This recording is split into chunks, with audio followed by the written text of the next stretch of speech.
The doors to the station's communal hall hissed open, and as she stepped inside, conversation died. Voices that had filled the air like the hum of distant machinery ceased, laughter stifled mid-breath. The scrape of a chair being pushed back echoed unnaturally loud in the silence. He was used to this. Zurich wasn't just feared, she was avoided, sidestepped, whispered about. The station's many inhabitants, a diverse gathering of species from across the quadrant, shared no universal language, no common biology. But their reaction to her was always the same: silence followed by retreat. Her kind, the Zalari, were apex predators on their homeworld, and their reputation preceded them.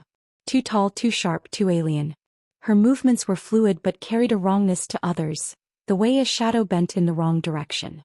The bioluminescent patterns that traced along her obsidian skin pulsed faintly, a rhythm that unsettled those who didn't understand it. And then, of course, there were the stories. Accounts of Zalari war fleets descending upon colonies, of ruthless efficiency, of entire worlds left barren in their wake. The truth mattered little, fear was louder. She didn't bother with food. Eating in front of others only made them more uneasy. Instead, she took her usual seat in the farthest corner, back to the wall, posture controlled, predatory grace folded into something less threatening. It never helped. She was accustomed to solitude. Until today. A human sat down across from her. Zurich stilled, momentarily uncertain if this was some kind of trick, a provocation. The human, a male, was young by their species standards, perhaps in his late 20s, with unruly dark hair and an easy posture that spoke of either confidence or ignorance. He set his tray down as if nothing were out of the ordinary, then speared a piece of food with a utensil and popped it into his mouth. Zurich didn't speak. Neither did he. For a long moment she merely observed him, waiting for the inevitable realization, the moment when his senses caught up to the weight of her presence, when the primitive part of his brain would tell him to run. He kept eating. She narrowed her eyes, the faintest tilt of her head betraying her confusion. "You're not afraid of me," she said finally, her voice a low vibration like the deep hum of a ship's core. It wasn't a question, not exactly, but it wasn't a statement either. The human glanced up, chewing, then swallowed. "Should I be?" His tone was too casual. Either he was foolish, reckless, or playing some kind of game. She considered testing him, letting her bioluminescence shift into the pulsing pattern that sent most species scrambling from the room. But instead she studied him. "You are aware of what I am?" she asked. "Yeah. You're a Zalari." He took another bite of his food, chewed thoughtfully. "Big, scary, supposedly eat people. That about right?" Her gaze sharpened. That was what they said about her kind. The ignorance of it should have irritated her, but instead, something about his flippant delivery unsettled her in an entirely new way. "And yet you sit here." "Well, yeah. Cafeteria's packed and this is the best seat. Good view of the exit. Good lighting. Prime real estate." Zurich exhaled, a quiet sound that wasn't quite laughter but wasn't far from it. This was ridiculous. She had faced enemies who screamed at the sight of her, diplomats who could barely conceal their trembling. And yet here sat this human, acting as if she were nothing more than an inconveniently large tablemate. "Are all humans this obtuse?" she asked. "Probably not," he admitted. "I might be special." For the first time in years, Zurich didn't quite know what to do with someone. Fear she could handle. Fear was predictable, an equation with known variables. But this was unexpected. She leaned forward slightly, watching for the flinch, the instinctive tensing of muscle that nearly every species exhibited in her presence. He didn't flinch. Instead he grinned. "You're testing me," he said. "Seeing if I scare easy." Zurich's bioluminescence flickered. A betraying sign of her curiosity if one knew how to read it. "Most do." "Yeah, well, I've seen worse." She doubted that, but something in his tone suggested he wasn't entirely bluffing. Silence stretched between them, but it was different from the silence that had followed her entrance. This was not the silence of fear, of avoidance. This was something else, something unspoken but not unwelcome. Finally, the human picked up his tray and stood. "Well, nice meeting you, Zurich. I'll probably sit here again tomorrow." It wasn't a question. It wasn't a request. And then, just like that, he walked away, leaving her with nothing but the fading echo of his words and the realization that, for the first time in a long while, someone had not fled from her. For the first time someone had chosen to stay. And she didn't know what to make of that. Zurich had expected the human to lose interest. It was the logical outcome. People were curious about danger from a safe distance. But curiosity alone never overrode survival instincts. She had seen it before. Brave fools who thought they could approach her, only to recoil at the last second, their bodies betraying them in ways their pride would not allow them to acknowledge. But the human returned the next day. And the day after that. First she ignored him. It was easier that way. If she acknowledged him, she might begin to wonder why he was different, and she didn't need that kind of distraction. Yet the human, who had introduced himself as Elias, seemed determined to pretend their arrangement was normal. He spoke to her as if she were just another station resident. He commented on the food, griped about station maintenance, even asked for her opinion on which exit route she'd take if the place ever went into lockdown. She never answered, but he didn't seem to mind. And then one day she did. "Not that one," she said, tilting her head toward the emergency corridor he had casually pointed to on his holopad. Elias blinked, clearly not expecting a response. "Why not?" Zurich traced a clawed fingertip along the map. "That hall narrows at the midpoint. It would bottleneck under pressure." Elias frowned, then zoomed in. Sure enough, the structural design was flawed. "Huh. You're right." He watched him, curious. Others would have deflected, embarrassed to be corrected, especially by someone like her. But he simply acknowledged it, stored the information away, and kept talking. "So what would you pick?" She hesitated. But something about the way he asked, genuine, as if he actually valued her opinion, made her answer before she could stop herself. "That corridor," she said, pointing to a different path. "Fewer exits, but structurally sound. Less risk of collapse in a crisis." Elias studied the map for a moment before nodding. "Good thinking." The conversation should have ended there. Instead, he leaned back in his chair, arms crossed, studying her with an expression that was neither fearful nor mocking. "You know," he said, "for someone with a reputation like yours, you're surprisingly practical." Zurich went still. A dozen responses ran through her mind, each one a sharp-edged deflection. But something about the way he said it, so offhand, so unassuming, made her pause. She exhaled slowly, letting her bioluminescence dim. "Reputation is a fragile thing," she said at last. "Easily twisted by those who do not understand." Elias tilted his head, considering that. Then he grinned. "Yeah. People are idiots." She hadn't expected that answer, and certainly not the warmth behind it. For the first time in longer than she cared to remember, she let the silence stretch without feeling the need to fill it with something defensive. Elias continued eating as if nothing had changed, but something had. The air between them felt lighter. Days passed, and their conversations became a routine. She learned that Elias had worked security on a few rough planets before taking this assignment. He had seen plenty of violence, but never from her kind. "Zalari don't bother with backwater colonies," he had said once. "Too much effort for too little reward." She had smirked at that. True enough.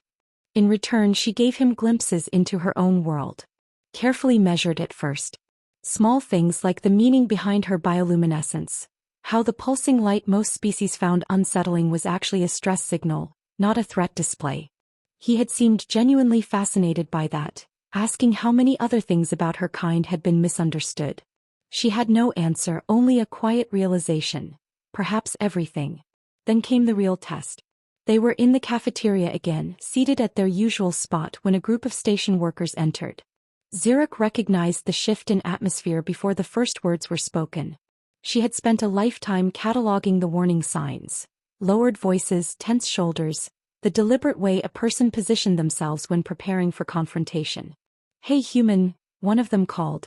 "You doing charity work now?" Elias didn't look up from his food. "Just eating." "With that thing?" The worker sneered, jerking his chin toward Zurich. "Didn't think you were that desperate for company." Zurich was already preparing to stand. She had no interest in conflict, but she had even less interest in sitting through this. She had seen how these situations played out. The human would laugh awkwardly, make an excuse, distance himself. That was how it always went. But Elias surprised her. "You want to repeat that?" His voice was still calm, but there was an edge to it now, sharp as a drawn blade. The worker hesitated, clearly not expecting pushback.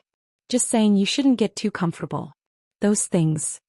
Those things, Elias interrupted, setting his fork down with deliberate care, have better survival instincts than you. And I'd listen to mine if I were you, because right now, they're telling me you should walk away. Silence. Then with a muttered curse, the worker turned and stalked off, the rest of his group trailing behind him.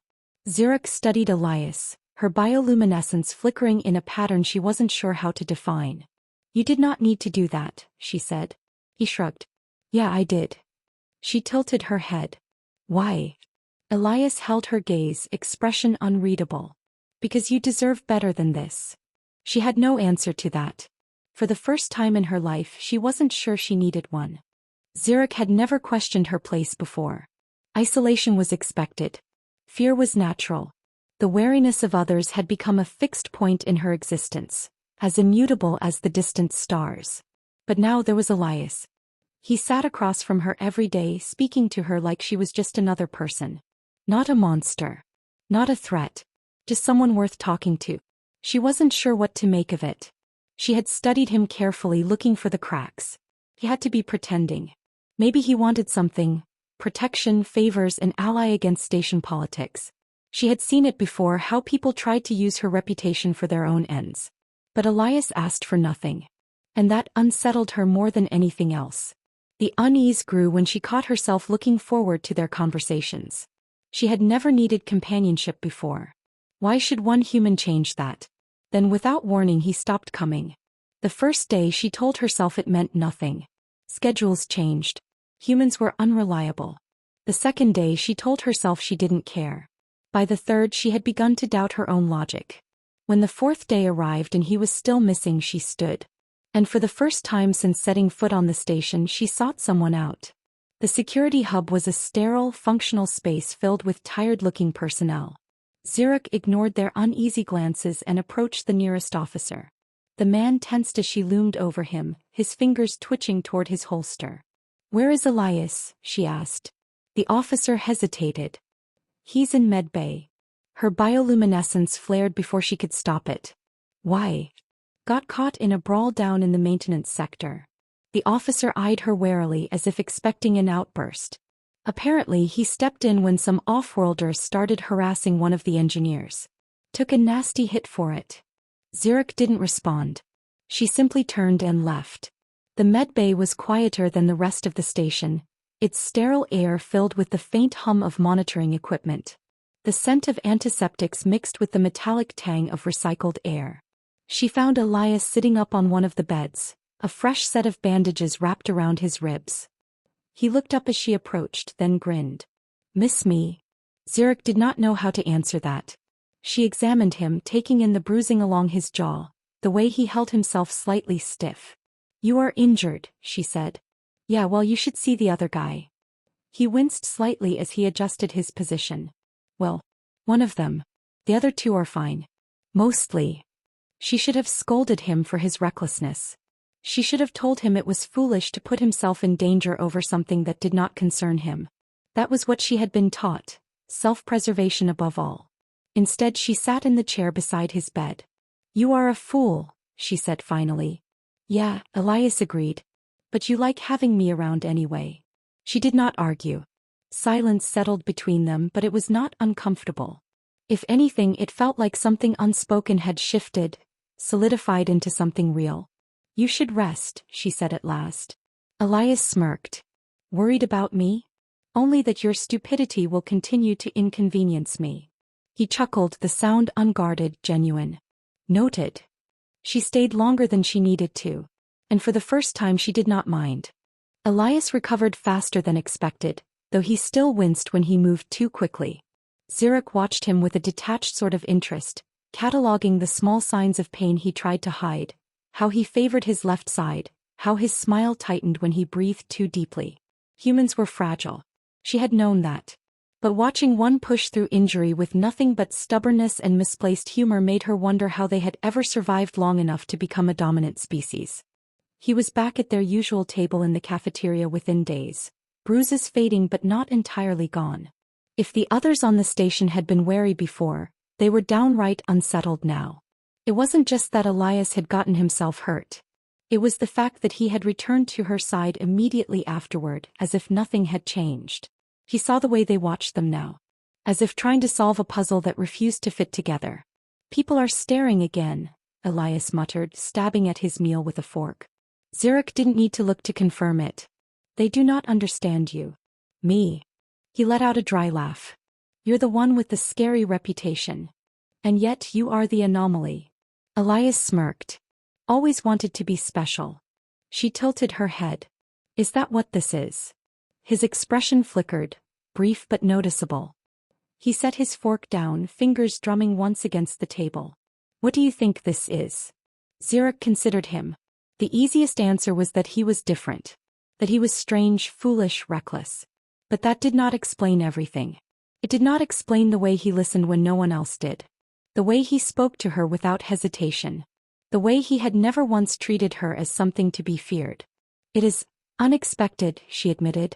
Elias studied her for a long moment before nodding. Yeah. It is. They lapsed into silence, but it was not empty. It was filled with something unspoken, something neither of them had the words for yet. The next day she found herself at his side again, walking through the quieter sections of the station. Ever thought about leaving this place? Elias asked suddenly. Zurich glanced at him. Why would I? He shrugged. Dunno. Just seems like you're stuck here. Like you're waiting for something. She frowned. I wait for nothing. Then why stay? The question should have been simple. But it wasn't. She had always assumed she remained because there was nowhere else to go. Because out there, beyond the station's cold metal walls, the universe would be no different. He would still be feared. Still be a thing to be avoided, whispered about, treated as something dangerous even when she did nothing at all. But now there was a human who sat at her table every day. A human who had taken a beating and come back as if the choice had never been in question. A human who, despite every instinct and expectation, was not afraid of her. I do not know, she said at last. Elias nodded as if that answer made perfect sense. Well, he said, maybe it's time to find out. Zurich had never been one to dwell on possibilities. She dealt in certainties, in the unshakable truths that governed her existence. The galaxy feared her. The station tolerated her. And the human was unpredictable. Elias's question lingered in her mind long after he had asked it. Why stay? She had no answer then. But now, as she sat across from him once more, she found herself thinking about it too often.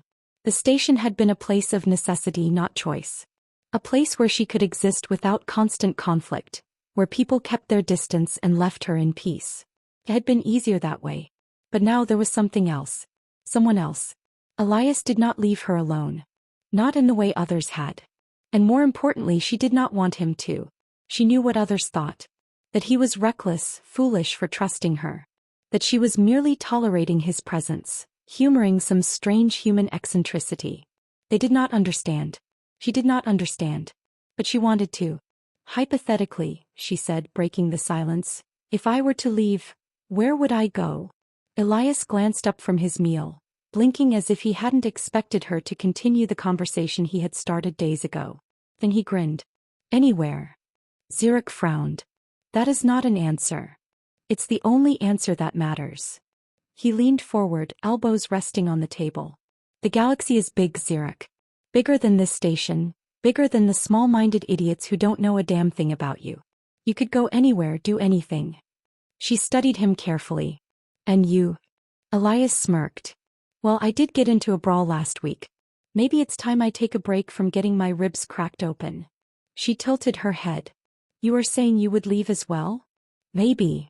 He shrugged, but there was something deliberate in the way he said it. Never liked staying in one place too long anyway. And if you're going somewhere, might as well have someone watching your back. Zuricha's bioluminescence pulsed faintly, flickering in a way she did not quite understand. No one had ever offered her that before. People do not trust me, she said. You know this. Elias scoffed. People are idiots. They fear me for a reason. Yeah, he said, holding her gaze, but I don't. The words settled between them, quiet but unshakable. For the first time in her life, Zurich felt something unfamiliar coil in her chest. Something that was not wariness, not isolation. Something new. She did not know what lay beyond this station. But for the first time she thought she might want to find out. The station's docking bay was not a place Xeric often visited. It was a liminal space, filled with the constant movement of ships coming and going, travelers passing through without ever leaving an imprint. It was a place of transitions, not permanence. She had always avoided it. But now she stood at its edge, watching the ships as they prepared for departure. Elias was beside her, arms crossed, weight shifted onto one leg in that casual, unconcerned stance he always seemed to have. But she could tell he was watching her carefully. "You don't have to decide right now," he said. Xeric exhaled slowly, a quiet hum vibrating through her chest. "I do not hesitate." Elias grinned. "Sure you don't." She ignored him, eyes locked on the massive freighter being loaded in the distance. She had never considered leaving before. He had never needed to. The station had been enough. Cold, distant, predictable. But now the thought of remaining here felt different. Hollow. And that was his fault. "Would you regret it?" she asked, finally turning to him. Elias raised an eyebrow. "Regret what?" "Leaving." He studied her for a long moment, then shook his head. "Nah." She narrowed her eyes. "You are certain?" "Not about much," he admitted. "But yeah. About this?" "Yeah." Xeric did not understand how he could be so sure. But she envied it. For a long time she had believed there was only one path for her. One shaped by the expectations of others, by the fear they wore like armor. She had accepted that. Adapted to it. But Elias had never treated her as something inevitable. Never assumed she was bound to the role the galaxy had given her. And now for the first time she wondered if he was right. She turned back toward the ships, considering the vast unknown beyond them. Then with a certainty that surprised even herself she said, "Let's go." The ship smelled of metal and stale air, a scent familiar enough to Xeric that she barely noticed it. What struck her more was the quiet hum beneath her feet, the subtle vibrations of an engine ready to push them into the void. She had stepped aboard without hesitation, without looking back. There was nothing left for her on the station. Nothing but old expectations and wary stares. Elias had followed without comment, though his usual easy grin had been tempered by something more thoughtful. Now, as they stood in the dimly lit corridor leading toward the ship's main deck, he let out a low whistle. "Not exactly luxury travel," he said, rapping his knuckles against the bulkhead. "But she'll hold together." Xeric glanced at him. "You sound uncertain." He shrugged. "I like to give things a fair chance before deciding if they're going to kill me." She considered that. A strange philosophy. "Yeah, well, it's worked so far." A voice crackled over the ship's intercom, the sound distorted by outdated speakers. "All passengers secure for departure. Jump prep in progress." Elias's grin returned, sharper this time. "Guess that's our cue." They made their way to the small common area, settling in as the ship rumbled beneath them. The artificial gravity wavered for a fraction of a second as the engines engaged, then steadied. Through the nearest viewport, the station was already growing smaller, its countless lights blending into the darkness beyond. Xeric watched it without speaking. Elias for once did the same. Then after a long silence he exhaled and leaned back. "So," he said, stretching his arms over his head, "any idea where we're actually going?" Xeric didn't answer immediately. She had not considered the details, only the decision itself. Now faced with the question she realized she did not care where they went. "Does it matter?" she asked. Elias chuckled. "Not really." For once, uncertainty did not bother her. The ship carried them forward into the unknown. And Xeric, for the first time in her life, felt free. The ship drifted through the void, engines humming steadily as it carried them farther from the station and deeper into the unknown. Xeric had always known space was vast, but standing at the viewport watching the endless black stretch before her, she felt the weight of it in a way she never had before. She was untethered now. No station. No place where she was merely tolerated. No walls built by the fear of others. And yet she was not alone. Elias sat cross-legged on one of the bolted-down chairs, flipping a small tool between his fingers. He had been quiet since departure, but not in the way others were around her. Not with caution, not with unspoken wariness. His silence was one of thoughtfulness, of patience. As if he was waiting for her to speak first. She did not. Instead she turned from the viewport and walked toward him, settling into the seat across from his. The artificial gravity was lower here, making every movement feel just slightly off, a reminder that they were far from any planet's pull. Elias smirked. Already regretting your decision? Zurich narrowed her eyes. No. Good. He tossed the tool in the air and caught it without looking. Didn't feel like turning around anyway. She studied him, the way he lounged so easily despite the fact that they had no destination, no real plan. He had been the one to push her toward this choice, but he did not seem concerned with what came next. You are not worried? She asked. Elias shrugged. About what? About what happens now? He exhaled, tilting his head back as if considering the question. Worrying won't change anything. That is not an answer. He grinned. Sure it is. She let out a quiet breath, something almost like amusement. You are reckless. Yeah, he admitted. But so are you. She stiffened slightly. She had never thought of herself that way. She had always been careful, deliberate. Every action measured because she had to be, because the galaxy had made her that way. But she had left, hadn't she? Stepped onto this ship without knowing where it would take her. Perhaps he was right. The thought unsettled her. And yet she did not hate it.